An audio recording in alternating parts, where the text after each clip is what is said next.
Mesdames et messieurs, bonsoir et bienvenue à cette session d'information dont je vous présente tout de suite le sommaire.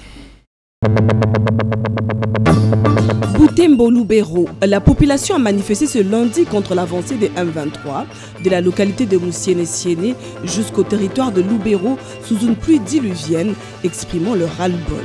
Invité ce lundi 15 juillet 2024 par la Cour de cassation, l'artiste musicien Kofi Olomide s'est fait représenter par ses avocats pour raison de son absence du pays.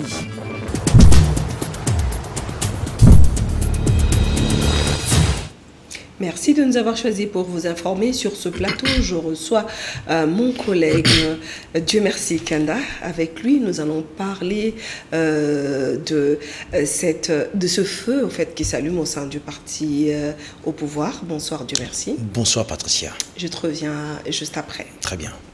Je l'ai dit dans ce sommaire, face à l'avancée de rebelles du M23 et aux tueries de la ADF, les citoyens de Butembo sont descendus dans la rue ce lundi 15 juillet 2024 protestant contre la progression de rebelles rwandais qui continuent à envahir la partie nord de la province du Nord Kivu. D'après les organisateurs de cette marche, c'est une résistance et une résilience de la population locale dans l'objectif de montrer la détermination à rejeter la violence et exiger la paix dans les provinces du Nord Kivu et celle de l'Ituri. Et en bref, l'inspecteur général des services de l'IGF, Jules Alingueté, bientôt auditionné à la Cour de compte. Le communiqué du procureur général pris cette cour l'a dit dans un communiqué daté du 11 juillet 2024, parvenu à nos antennes. À en croire Samuel Touchédé, cette mise en cause du numéro 1 de l'IGF est relative au contrat de consultance établi entre la GECAMINE et l'IGF. Nous y reviendrons dans nos prochaines éditions. La province de l'Équateur enregistre chaque jour des morts causées par le monkeypox. Pour preuve, les élus provinciaux de cette province ont frappé ce samedi 13 juillet 2024 à Mbandaka, à la porte du gouvernement national et celle du chef de l'État pour sauver leur province. À ce sujet, ils ont tous profité de cette occasion pour réclamer l'investiture et le retour du gouverneur de province pour prendre des dispositions nécessaires. Je vous prie de suivre Maître Ézéchiel Mbokani, qui est rapporteur adjoint de l'Assemblée provinciale de l'Équateur. Excellence, Monsieur le Président de la République, chef de l'État, nous, députés provinciaux de la province de l'Équateur, venons très respectueusement vous adresser cette déclaration dont la teneur suit. Primo, réitérons notre indéfectible soutien et témoignons notre loyauté, attachement à votre vision axée non seulement sur l'état de droit, mais aussi et surtout sur le bien-être social.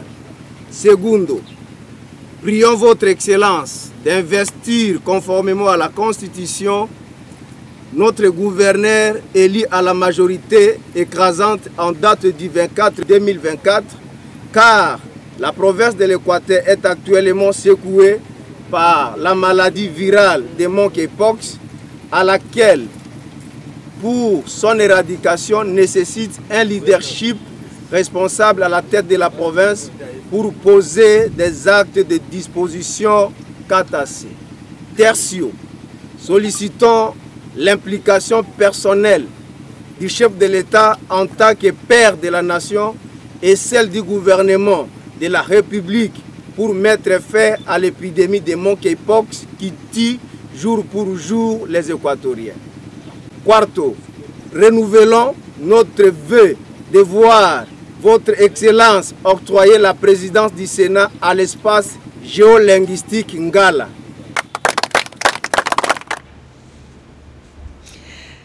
Et je l'ai dit aussi dans le sommaire, convocation de Koscielny Olomide au parquet général près la cour de cassation. Les avocats de l'artiste musicien se sont présentés ce lundi 15 juillet 2024 pour signifier l'absence au pays de leurs clients pour des raisons professionnelles. Maître Jean Fils Guédois revient ici sur le bien fondé de leur démarche. Je vous en prie de suivre ces propos recueillis par Ben Limboura. Je dois recadrer une chose. Notre client a été invité au niveau de la brigade qui est ici. Il n'était pas invité au parquet près de la cour de cassation. Il était invité par les inspecteurs. Alors, comme vous le savez, la représentation à cette matière n'est pas admise. Nous étions venus pour dire à l'autorité que le client est en déplacement. Et à l'été de notre argument, on a déposé des pièces qui attestent que le client n'est pas ici. Le client est à l'étranger et il sera disposé à collaborer avec la justice car, comme vous le savez, il n'existe pas un intérêt social qui soit supérieur à celui de la justice. Donc, ensemble avec l'autorité, nous sommes mis d'accord sur une date certaine. Dès qu'il arrive au pays, il viendra répondre.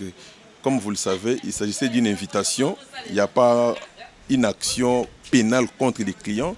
Il s'agit d'une invitation. L'autorité a besoin de quelques informations à avoir auprès de lui.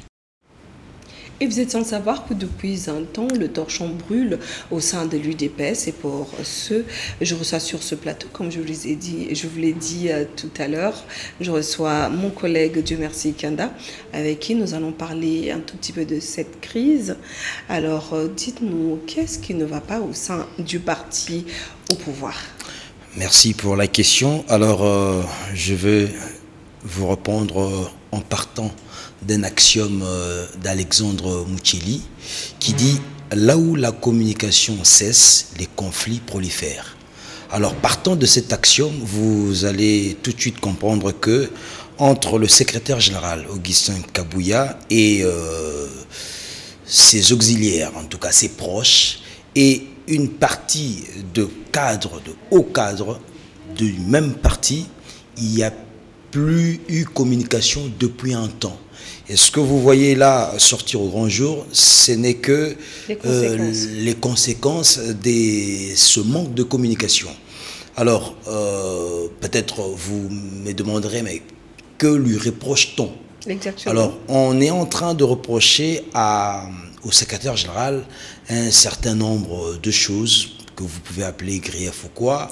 On parle de violation de statut, on parle du clientélisme, parce que lors de son récent meeting, speech, on va dire ça comme ça, à la permanence, il a même été dire, mais on m'accuse de vendre de postes, on m'accuse de ne pas donner du travail aux combattants et tout le reste. Donc, l'ensemble de toutes ces frustrations-là, et des frustrations qui, au finish, semblent légitimes de certains cadres du parti, eh bien, c'est tout ce qui constitue ce que nous pouvons appeler en politique une crise au sein de ce parti.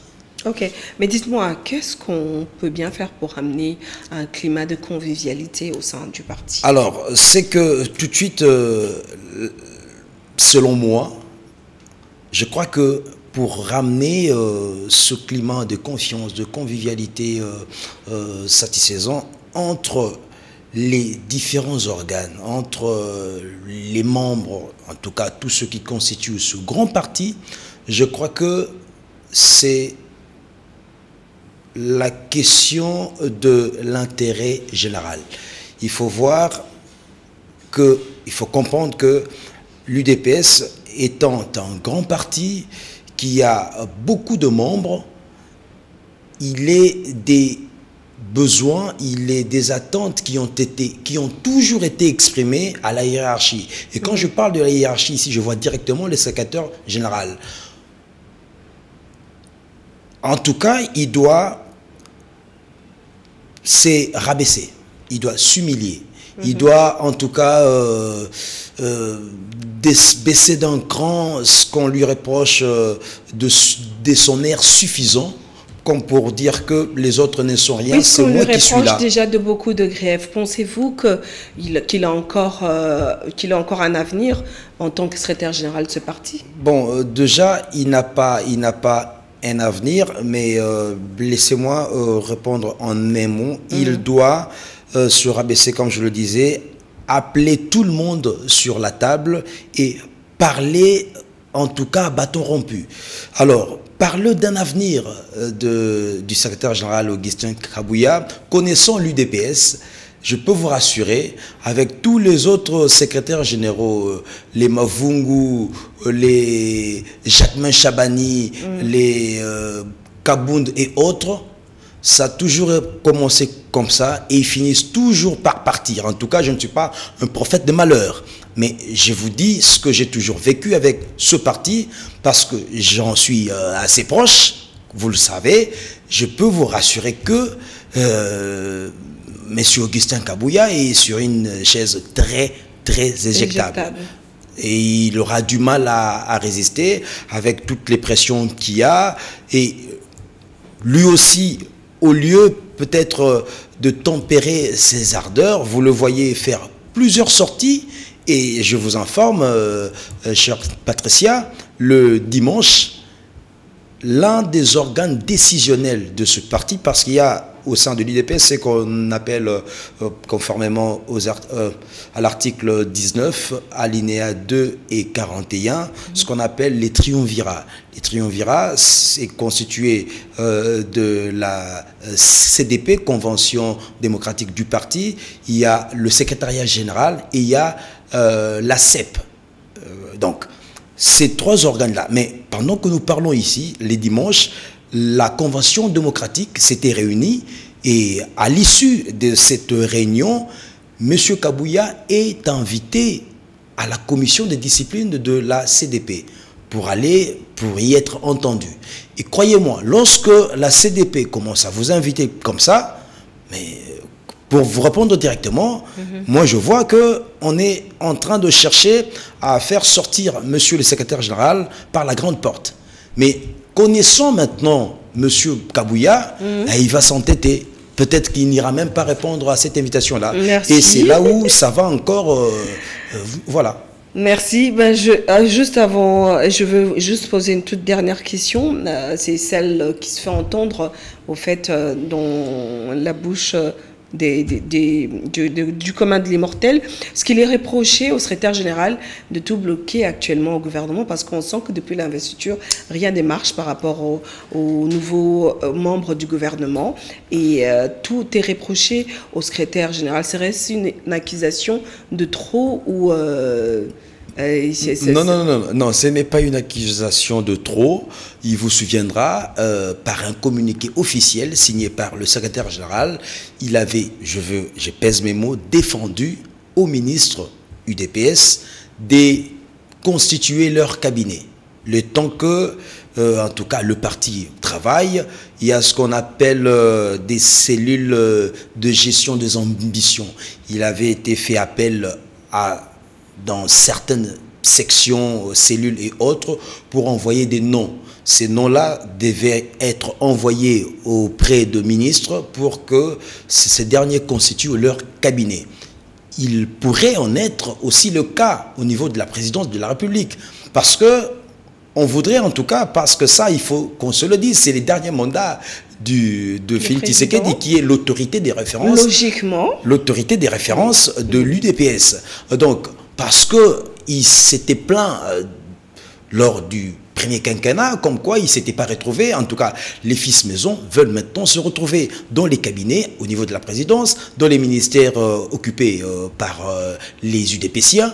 En tout cas, ils veulent. Et alors, maintenant là, avec cette crise qui va sans cesse croissante, je me demande bien comment est-ce que M. Kabouya, avec tout ce qu'il y a, va pouvoir constituer des listes et envoyer auprès de ministres pour que des cabinets soient constitués. Et là, je m'en vais lancer un appel pathétique au chef de l'État, en tout cas, à l'autorité des références, de l'UDPS, pour que, en tout cas, ce que moi je lui ai toujours reproché, en tout cas, excusez-moi de le dire, son laxisme son laxisme. Alors là, j'invite le chef de l'État à pouvoir prendre la question à bras les corps pour pouvoir appeler les uns et les autres à la paix. Je crois que le chef de l'État et tout le monde savent que c'est déjà près de 7 mois dont le mandat est en cours. Merci à toi, c'était un plaisir de t'avoir reçu. Merci et nous, on va continuer avec l'actualité ce jour. Merci.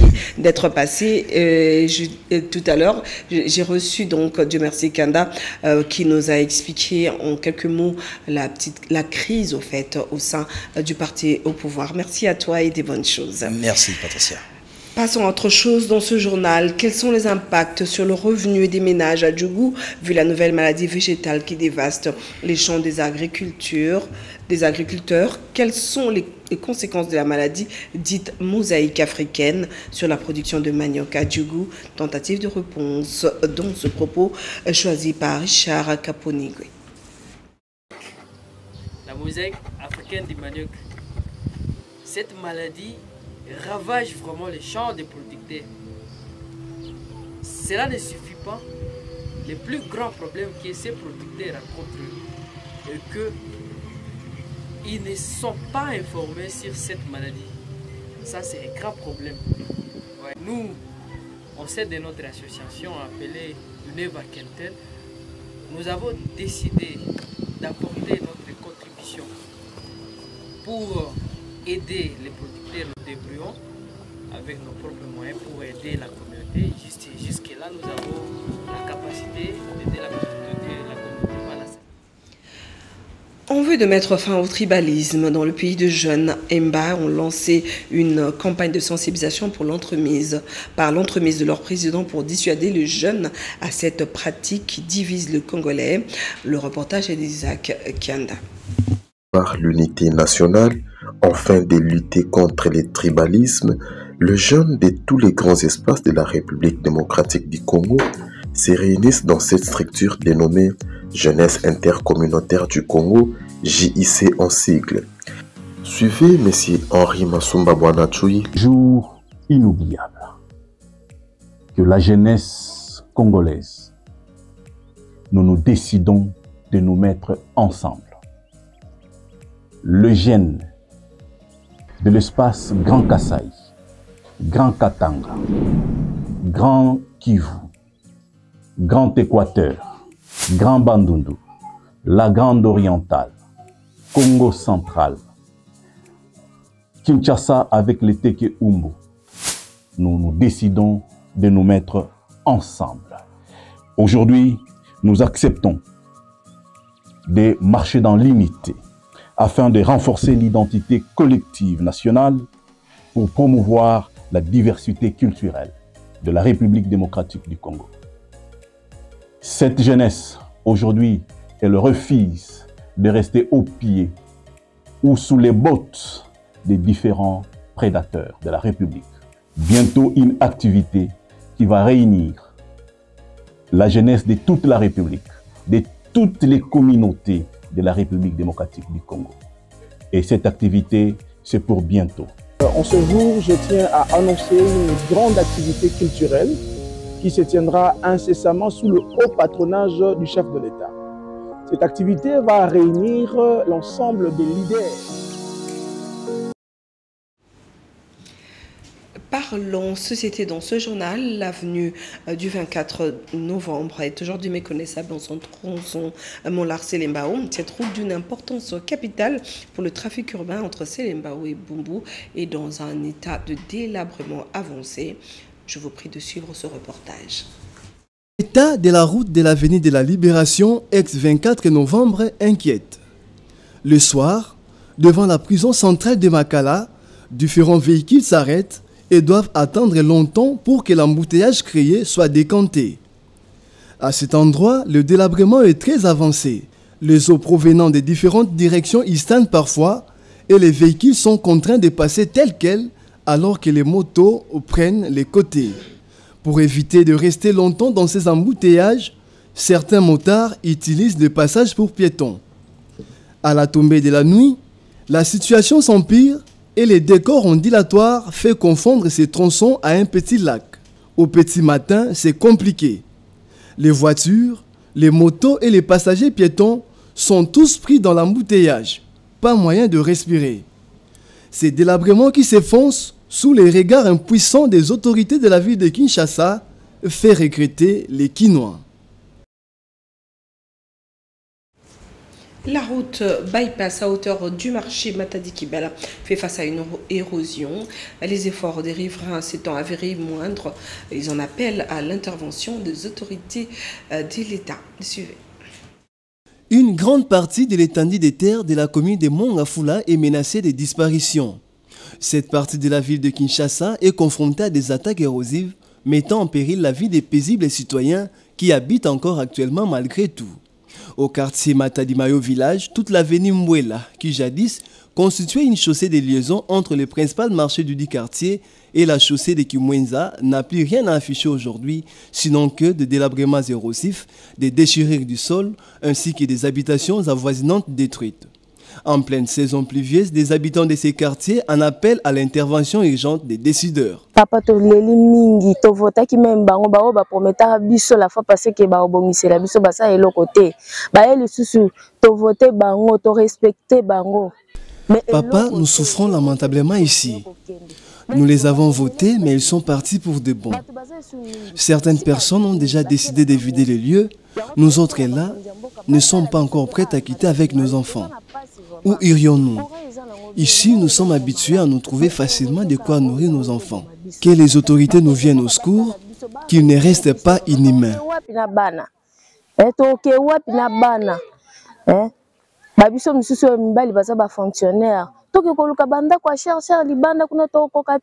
La même situation est vécue au quartier Matadi-Kibala.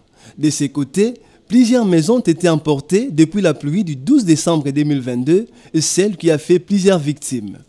Ces souvenirs négatifs ancrés dans la mémoire des citoyens de ces quartiers amènent certains d'entre eux à refaire également appel au chef de l'État. Ces érosions remontent de la pluie qui s'est abattue la nuit du 13 au 14 décembre 2022. Cette pluie-là qui avait fait beaucoup de victimes, des morts et des blessés, emportant des maisons et des biens. On ne s'attendait pas à retrouver ces érosions. Nous demandons aux autorités de nous réhabiliter ces chemins. Les laisser comme ça l'expose des plus belles à l'élargissement. Nous vivons enclavés ces derniers temps, qu'ils trouvent une solution pour nous. Ces érosions présentées tour à tour connaissent actuellement chacune un élargissement avec prolongement à la suite de la pluie qui s'est abattue le jeudi 1er mars dernier dans la ville de Kinshasa. À l'autorité urbaine revient décidément le choix de sauver ou d'abandonner ses administrés. Parlons santé dans ce journal. En pleine saison sèche, le froid et la poussière sont vecteurs de plusieurs maladies. Le docteur Yannick Ilunga a invité la population à bien se protéger en se revêtant du cache-nez. Suivez plutôt ce propos recueilli.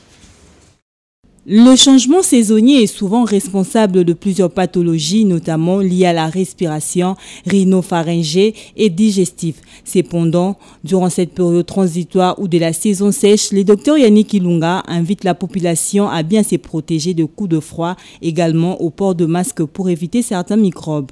Et cet air sec est muni de particules que vous appelez la poussière. Et une fois inhalée cette poussière, ça va se greffer au niveau du pharynx. Et au niveau du pharynx, ça va créer un pseudo-membrane qui, à la longue, serait un milieu de pullulation microbienne et qui peut créer une pharyngite. Et cette pharyngite, à la longue, les microbes peuvent migrer au niveau pulmonaire plutôt et créer des maladies pulmonaires. Nous demandons pendant ces temps de porter les masques. Vous voyez, avec l'expérience de Covid, habillez-vous costaud, c'est-à-dire vous mettez votre pull pour éviter et d'entrer en contact avec le froid qui est sec. Lavez-vous les mains régulièrement aussi. Parlant de symptômes démontrant que la personne est malade, ce médecin explique pour éveiller l'opinion.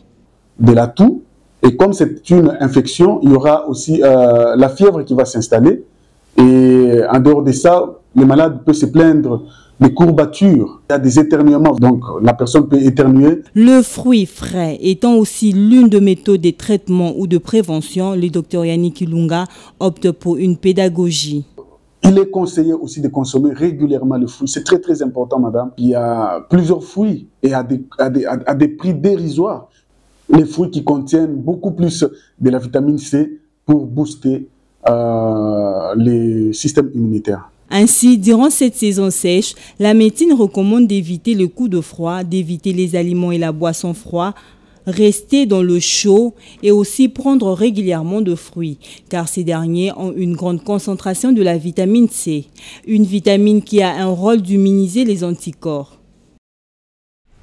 Et si nous devons parler religion dans ce journal, ce sera pour vous dire que la spiritualité des Kiara et l'impact du mouvement des Fakalari dans le monde, c'est le thème retenu au cours de la conférence débat organisée par le membre du groupe Fokolari de la paroisse Sainte-Marie, Mère du Ciel, située à Badara, dans la commune de la Sélé, ce dimanche 14 juillet 2024. Popol Ziakao.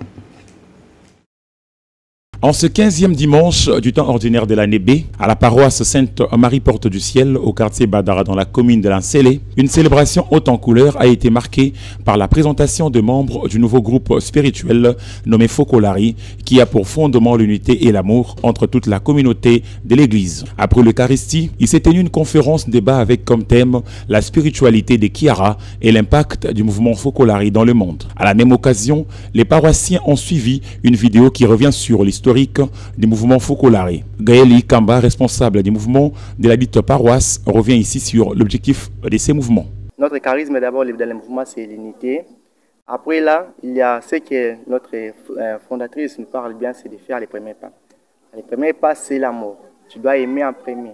À tour de rôle, les conférenciers n'ont pas manqué des mots pour exprimer l'importance de la journée. Le mouvement de Fokolari a comme charisme l'unité. Et nous essayons de réaliser concrètement cette unité, vivre notre charisme en dialoguant, en commençant par le dialogue dans notre propre église catholique avec les autres mouvements, les autres charismes dans l'église.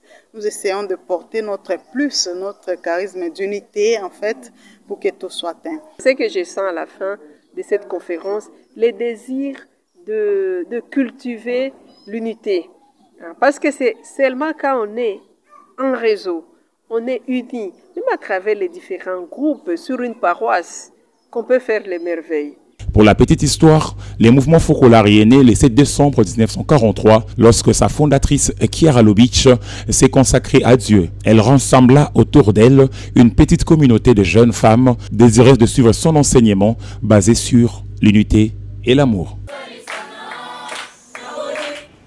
Vous avez certainement reconnu cette charmante voix de Ben Limboa. Mesdames et messieurs, à présent, complément d'information dans cette revue de presse commentée pour vous par Fofana Monkobi.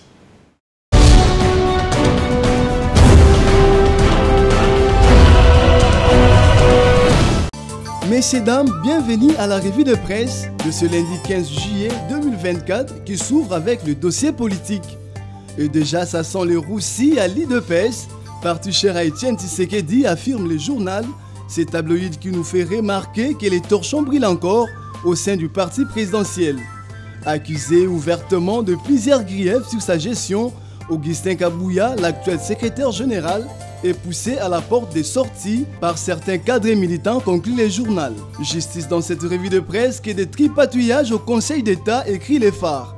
C'est quotidien d'information générale qui souligne pour une fois la maladie de la justice congolaise dans l'affaire opposant Jean Aoungé Mouya à la société Braloy INC dont on veut déposséder depuis 7 ans de ses concessions enregistrées sous les numéros 7320 et 7322 du plan cadastral de la commune de Limete au profit du précité. Cette affaire, poursuit ce journal, connaît diverses fortunes donnant lieu à plusieurs rebondissements à cause des actes pour les moins infâmes dont des hauts magistrats se rendent responsables, non sans compter des interférences politiques dont la déclaration à bien s'en mettre est reprise au domaine de l'État de 2 parcelles avant leur attribution à C. Aoungé Mouya Jean par l'ex-ministre des Affaires foncières Loumé Adoumalégui. Quelle péripétie qui demande l'implication du chef de l'État et du ministre à charge de la justice afin d'y administrer un traitement de cheval à la justice congolaise. Question de lui faire retrouver ses lettres de noblesse. La référence prise de son côté titre à la une « Trafic intense entre la RDC et le Rwanda ». Quant à ces dossiers, ces quotidiens révèlent que beaucoup de Rwandais engagés au combat sur les territoires congolais traversent les frontières pour aller voter au Rwanda. Pourtant, ce pays a toujours nié la présence massive de ses compatriotes en armes au sol congolais. Actualité au-delà du fleuve Congo, on se rend au Cameroun où Marcel Nzat Njifengi, persiste dynamique, pragmatique et travailleur, rapporte écho du Parlement. Pour ce quotidien camerounais, ce président de la Chambre haute du Parlement camerounais, pendant 30 jours, a présidé 12 séances plénières, dont 6 conférences de présidents et 11 projets de loi adoptés. Sans compter pour cela le plénière des questions orales aux membres du gouvernement. Voilà, ça n'est fini pour cette revue de presse. Bonsoir.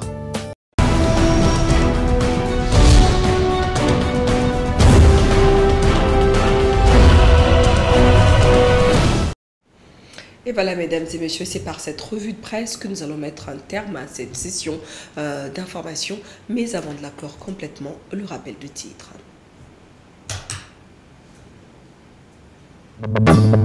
Butembo Lubero, la population a manifesté ce lundi contre l'avancée des M23 de la localité de Moussiéné-Siéné jusqu'au territoire de Lubero sous une pluie diluvienne, exprimant leur ras-le-bol. Invité ce lundi 15 juillet 2024 par la Cour de cassation, l'artiste musicien Kofi Olomide s'est fait représenter par ses avocats pour raison de son absence du pays.